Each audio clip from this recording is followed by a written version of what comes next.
C'est à des communautés chrétiennes en crise répandues dans la région de Galatie, la Turquie actuelle, que l'apôtre Paul adresse cette lettre aux Galates, lettre passionnée. L'enjeu concerne la vérité de l'Évangile, la bonne nouvelle de Dieu qui libère de tout esclavage.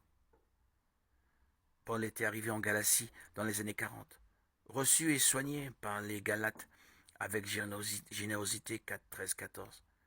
Il leur a annoncé la bonne nouvelle de Jésus-Christ. Quelques années plus tard, il apprend que d'autres prédicateurs le contredisent et soutiennent que la foi au Dieu de Jésus exige de passer par les signes distinctifs de la loi de Moïse tels que la circoncision et les lois de pureté. L'apôtre Paul s'enflamme. Ce qu'a fait le Christ ne suffirait pas à rendre les croyants justes aux yeux de Dieu. La croix ne serait-elle pas source de salut? Dans la salutation initiale et l'ouverture de la lettre, Paul montre qu'il fait corps avec la bonne nouvelle. 1:12. L'idée principale est donnée. La bonne nouvelle que j'annonce n'est pas d'ordre humain. La suite se déploie en deux développements et une exhortation. Le premier est autobiographique, ce qui est rare chez Paul. 1:13-21. L'apôtre Paul raconte que sa rencontre avec Jésus-Christ et sa mission viennent de Dieu. Son action a été reconnue par les apôtres, Jacques, Pierre et Jean. Fort de cette autorité, il avance que l'être humain est rendu juste uniquement à cause de la foi de Jésus-Christ, et non parce qu'il obéit en tout à la loi de Moïse 2:16. Là-dessus, le second développement déploie une série d'arguments. C'est par la foi, non par la loi, que les Galates sont animés par l'Esprit de Dieu. C'est par la foi qu'Abraham a été considéré comme juste.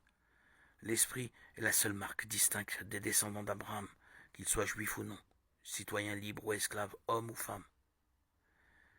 Vient l'exhortation finale, 5:1-6-10. Baptisés, devenus enfants adoptifs de Dieu, les Galates, non pas se soumettre à la loi de Moïse. La foi en Jésus-Christ les libère de toutes les contraintes, de toutes les peurs, pour les placer sous l'Esprit et le règne de l'amour. Dans la conclusion, l'apôtre Paul promet la bénédiction de Dieu à ceux qui reviendront à la vérité de la bonne nouvelle. 6:11-18. Précédant de peu la lettre aux Romains, la lettre aux Galates est centrée sur la justification par la foi. L'observance de la loi de Moïse ne pèse pas devant la loi en Jésus crucifié. Cette lettre aux Galates nous plonge dans les conflits des premiers chrétiens et dans la façon dont il a fallu penser autrement la loi de Moïse. Elle interroge aujourd'hui sur la façon d'accueillir dans l'Église des croyants d'origine ethnique et religieuse diverses. Avec ces questions, qu'est-ce que la loi du Christ?